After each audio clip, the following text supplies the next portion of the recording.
On this episode of Just Informed Talk, over the past 2 days, a string of mysterious deaths have left more questions than answers as two state senators have been found shot to death inside of their homes, and two NYPD veterans have allegedly committed suicide within hours of each other, including one who happened to be a chief in the NYPD. But there's going to be that and many more news stories, so stick around. Hi, I'm Craig, and welcome to another episode of Just Informed Talk. I always begin by saying thank you if you've hit that subscribe button. If you haven't, come here, click the big red subscribe button, make sure you hit the bell for notifications, and hit the like button if you guys like this content and want to see me make more. So, we don't have anything new on the cue boards, but I can tell you right now we have a lot happening in the news. So you guys are going to want to stick around and watch the incredible story that's coming out about these multiple mysterious deaths of senators and NYPD veterans who we don't have a lot of information on yet, but we can tie it all together just to say that it is mysterious, and you guys are going to stick around to hear the full story on that. But first, as always, I encourage everyone to come back here to the landing page, watch these last few videos, share them on your social media, get the word out that way. That helps channel out big time. And if you're scratching your head going, what is QAnon? And what is the Great Awakening? And what's this guy talking about? Please come here, watch this video. What is QAnon, the Great Awakening? We'll give you all the information you need to know about that and much, much more. So, getting into the first story here, we actually have a former Arkansas state senator reportedly found shot dead inside her home.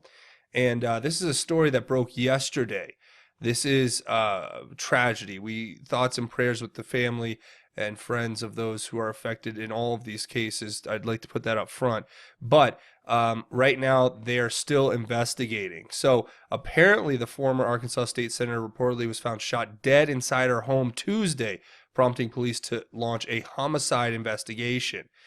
So her body was discovered Tuesday night at her home in Pocahontas, about 130 miles northeast of Little Rock. Her former press secretary, Ken Yang, told KATV. Yang said the death is being investigated as murder, and that neighbors reported hearing gunshots a day or two before the body was found. And this is really sad story. And, you know, I saw this story when it broke yesterday, and I even think I maybe mentioned it yesterday in the video or in the other video, maybe not. But what's happened since has been really in just one of those stories that as you read through it, you go, wow, this is crazy, because a lot of people are just popping up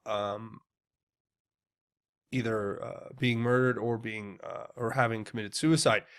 And that goes into the next one here, which yesterday was reported that a New York Police Department chief had killed himself just days before retirement. So apparently, Deputy Chief Stephen Silks was pronounced dead from a self-inflicted gunshot wound Wednesday evening.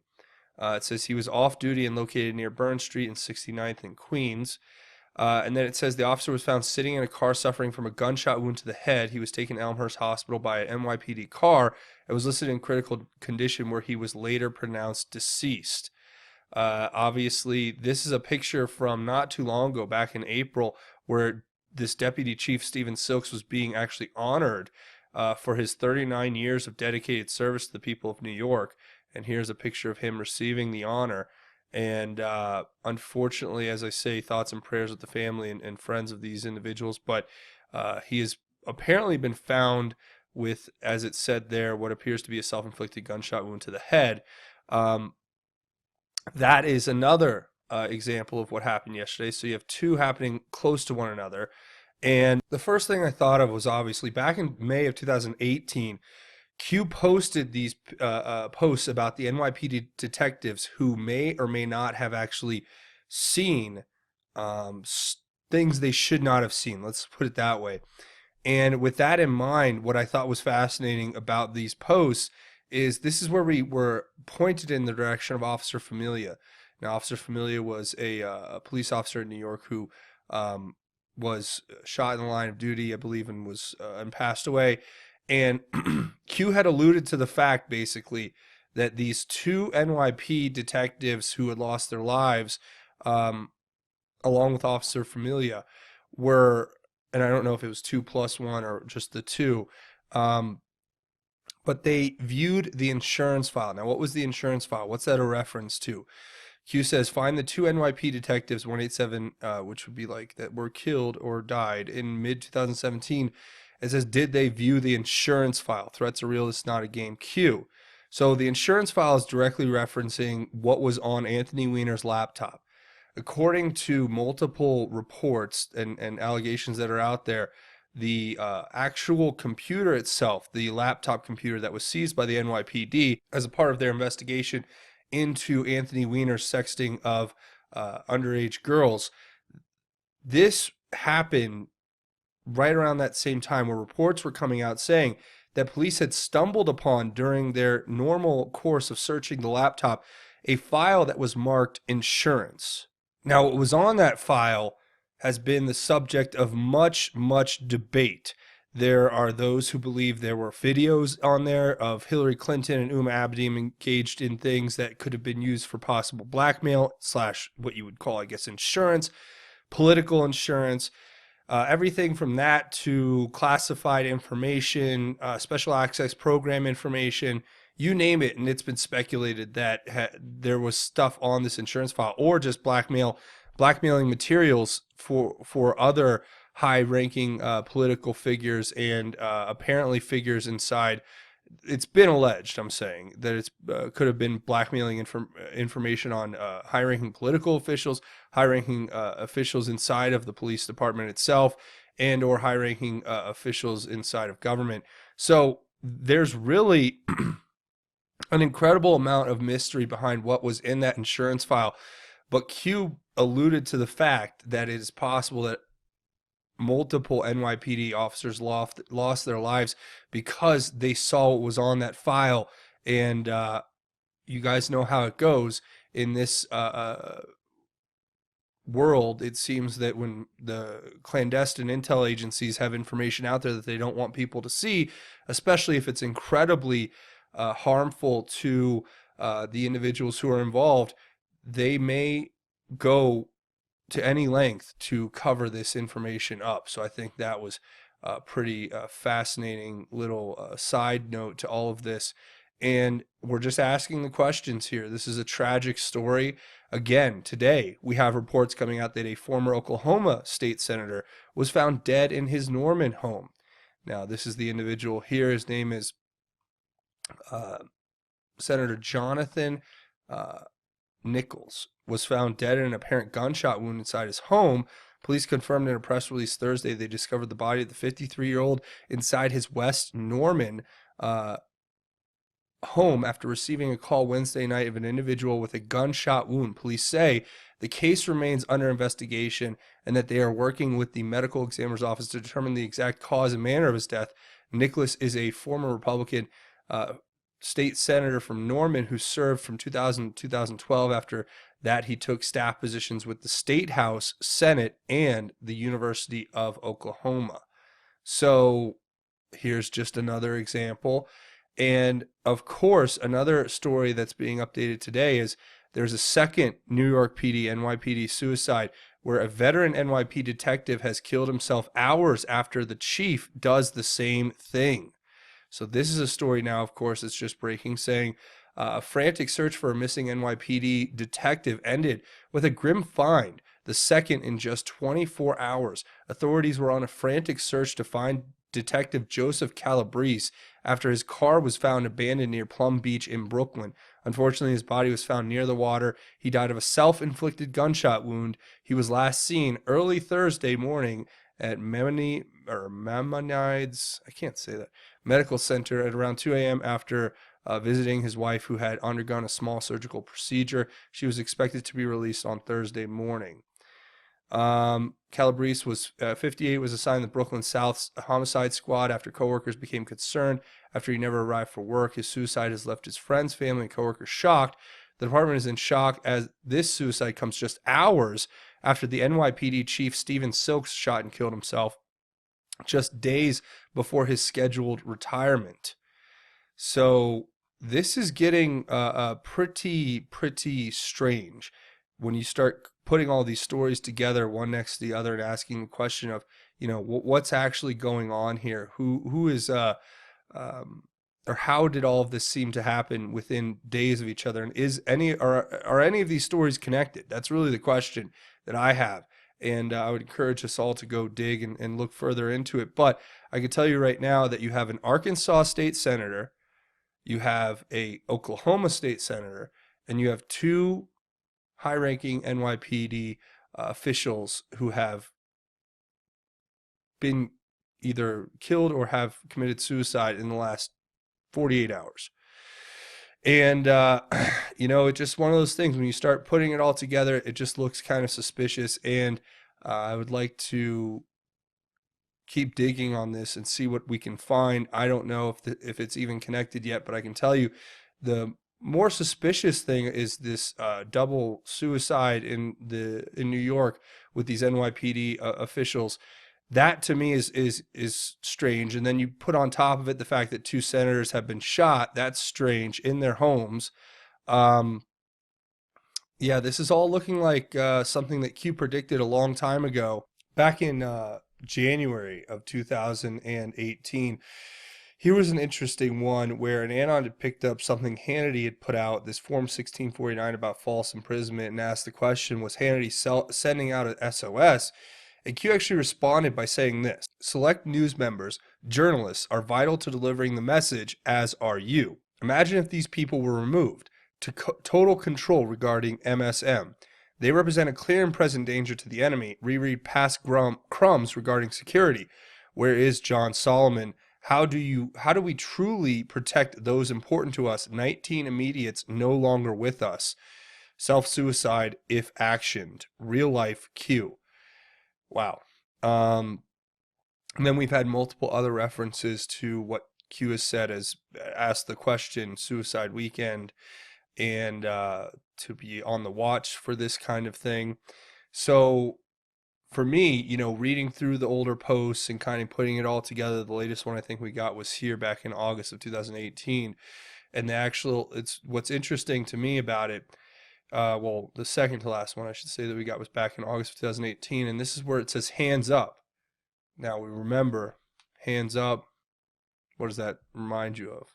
Well, obviously police, and we have the NYPD suicides that have happened. So, this is I'm just bringing you these news stories and asking the questions, what is there any commonalities, or are there any commonalities between these individuals? And besides the fact that it happened hours apart and that they're both working for the NYPD, and that in the other two cases, they're both state senators from states that are close to one another. And not to mention the fact that one of them was a state senator from Arkansas. And we know what incredibly huge political family came from Arkansas.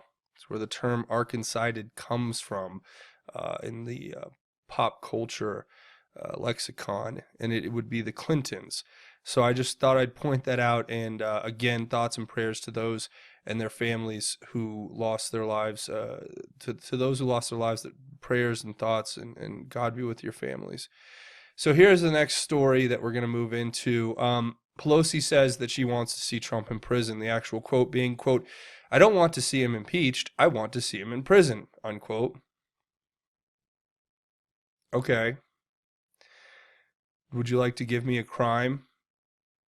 Because when she gives her little speech, the funniest thing that you hear her say is, there are 6 possible, let me try to stress that very much, possible instances of obstruction of justice. That's what she wants him to go to prison for 6 possible instances of obstruction of justice and possible collusion. Although a 2-year investigation by Robert Mueller with basically all of the animus against the president led to no indictments, and he used a cop-out to say that the Department of Justice wouldn't allow him to prosecute, or to indict, I should say. And guess what? He could have indicted. He chose not to because there wasn't enough evidence. He punted it to Nancy Pelosi, who now, because of the radical leftist factions that have emerged inside of the Democratic Party, we have an actual Speaker of the House who is calling for a sitting president to go to prison. Yeah. But, the funniest thing is that this is what we're seeing. This is the kabuki, the political theater that they give to you. The reality is basically the inverse, that John Clapper, James Brennan, or excuse me, James Clapper, John Brennan, James Comey, and many more bureaucrats and people on the left on the political parties on the left, they should be the ones who were worried about going to jail for violations of multiple federal statutes and violations of the Logan Act and violations of multiple federal statutes about lying to Congress. And it goes on and on and on.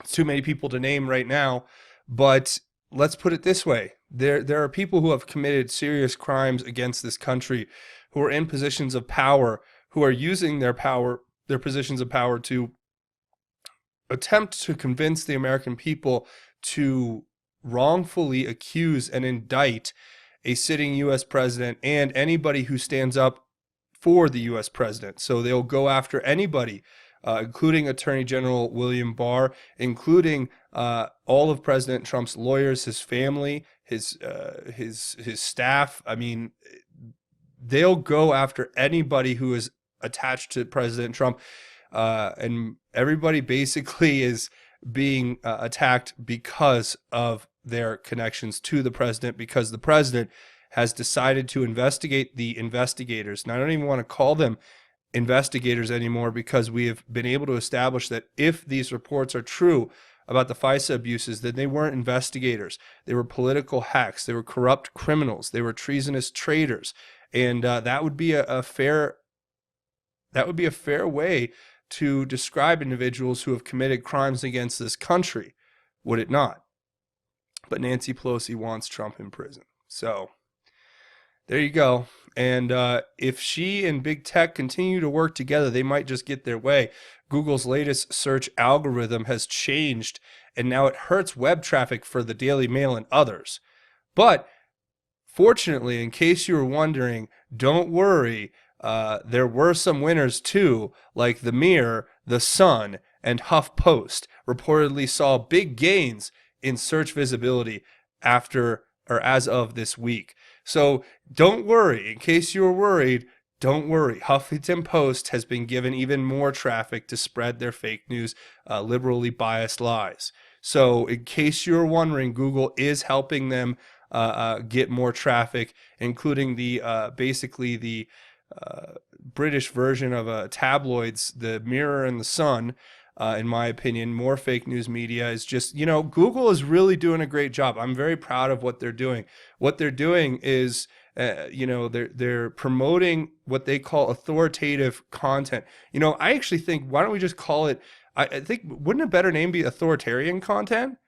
I like that name. Let's say, so Google's promoting the more authoritarian content because they're completely unbiased. And it's not like the executives from Google were crying and saying that they had messed up and asking, what can we do to keep this from happening again, the few days after President Trump was elected, in a supposedly secret meeting inside of Google. They were basically having a big cry fest because they apparently didn't do enough to interfere and meddle in the 2016 election to make sure President Trump didn't win. Because last time I checked, Google's not a tech company.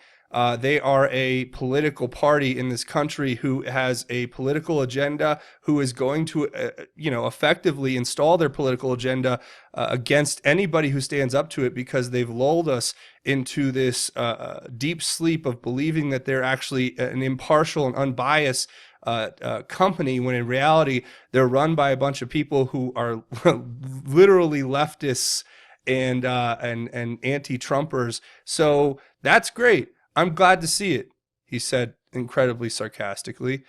And of course, now you have this Article 7, Article 17, which is going into effect with all of these other draconian policies that the European Union's passed, that's going to affect the European market. So you might not even be able to watch this channel in the UK or in the EU anymore. So to all my fans listening in the UK and in other EU countries, apologies, sorry. your unelected bureaucratic aristocracy has decided that you, the people, can't, look at this information, and they're going to basically try to put entire, not just channels. We're talking about, they're not even going to be able to have YouTube, basically, unless it's like some watered down version of YouTube where like more than half of the content creators are not allowed to post their videos in the UK. So this is great. I'm glad to see all this happening. I'm glad to see our country being destroyed. Our global free, the free speech globally being destroyed, I should say, by these wonderful people over at the EU. Really just, doesn't it make you happy? Here we go. This is a breaking story that I wanted to talk about before we go. It's just talking about the FBI wiretap petitions for Trump campaign contained key errors. And I'm going to leave a link to this story if you want to read through it. But they actually highlight down here at the bottom the 6 FICE application discrepancies based on analysis by the Washington Times. You should read through these, because what they basically allude to, I'll read you the first one here. For instance, it says the FBI told judges that the Bureau had closed Mr. Steele out as an active source after agents discovered he violated its rules and leaked information to a news outlet right before the election. But this is misleading because the Republican investigation showed that the FBI continued to solicit and rely on Mr. Steele via 2 go-betweens, a special agent, and of course this advertisement keeps making it impossible to read. A special agent and Justice Department official Bruce Orr. So, do you see what's happening? Here we are. This is where we're at, and you can read through all of them. There's multiple discrepancies in what the filings were for the FICE applications, the wiretap applications to go after Carter Page. But if you want to read that story in its entirety, I'll leave a link to it below so you guys can go check that out. But that is where I'm going to go ahead and leave it. I want to say thank you guys for watching this episode of Just Informed Talk, as always. Before we go, a few more things to talk about. First of all, if you guys want to help out the channel, come here, click the big red subscribe button, make sure the bell for notifications. Also, watch these videos, share them on your social media, because YouTube ain't pushing these in the suggested video boxes unless you're subscribed. So you guys have to hit that share button to help get the information out there, and that's what the whole point of this channel is, right? Pretty much. So with that being said, you can also leave your thoughts, theories, and insights below. I want to hear what you guys have to say. If you guys find any information about all the stories we talked about, anything that can tie them together even further, please leave it down in the comments. I'd love to read your thoughts and theories about what we discussed here today on the show. Obviously, a few other ways you can help out the channel. Come over here and find me on on Twitter at JustInformU. JustInform, the letter U. That's the Twitter handle on Twitter. You guys come find me, give me a follow, and we can have another place to have a conversation outside of the channel here that really helps out as well. Also, don't forget to come check out justinformednews.com, the official website for Just Informed Talk. That is a great source for you guys. It's got links to the Q stuff, links to different news outlets, links to different breaking news, and of course, the latest videos from the channel here. I just launched this new channel called the Just Informed Podcast, and of course, we have one episode up, and the next episode actually is going to be coming, I believe, by Friday. So by tomorrow, we're going to have, or later tonight, you guys, if you want to stick around for it, the Just Informed Podcast is going to have our second episode. It's going to be an interview you guys are going to want to check out. It's going to be great. So I encourage you all to go check out and subscribe to this channel if you haven't already. And there's a couple other ways you can help out, both financial, Patreon, patreon.com/justinformedtalk. This is how you support the channel, keep it alive. Who knows what's going to happen? The Vox, whatever, adpocalypse or whatever has taken place. Fortunately, I haven't seen any issues yet, but I put my life to God, and that's all I can do. So with your support, it helps. So thank you for that. You just come here, click this button, become a patron. It's a monthly donation. Set it and forget it, and know you're helping create content on this channel regularly. Also, I have a GoFundMe set up if you want to make a one-time or anonymous donation as well. Links to everything we just talked about, including all the articles we covered here in this channel today, will be in the description, so I encourage you all to go check that out. Now, before we go, we do a segment at the end of each one of these episodes where it's called God's Grace is Greater, where we talk about God's grace and how it is truly greater. For today's reading, I want to take a little excerpt out of Psalm 34. And it's Psalm 34, 19 through 22, and I want to share this with you. It It says, many adversities come to the one who is righteous, but the Lord delivers him from them all. He protects all his bones, not one of them is broken. Evil brings death to the sinner, and those who hate the righteous will be punished. The Lord redeems the life of his servants, and all who take refuge in him will not be punished. So I hope that helps you. I hope that if you're suffering from adversity right now, if you're going through hardships, if you're having problems with your family or your friends or your coworkers or your schoolmates or whatever it is, I just want to leave this message in your heart. Remember that many adversities will visit those who are righteous. That's just the way it is. But the Lord delivers him or her from them all. So you are saved and the Lord is there with you. And no matter what you're going through, all you have to do is look to God, say a prayer, open up that communication, and then do everything you can to live a righteous life and continue to grow in your faith in God and spread that to others.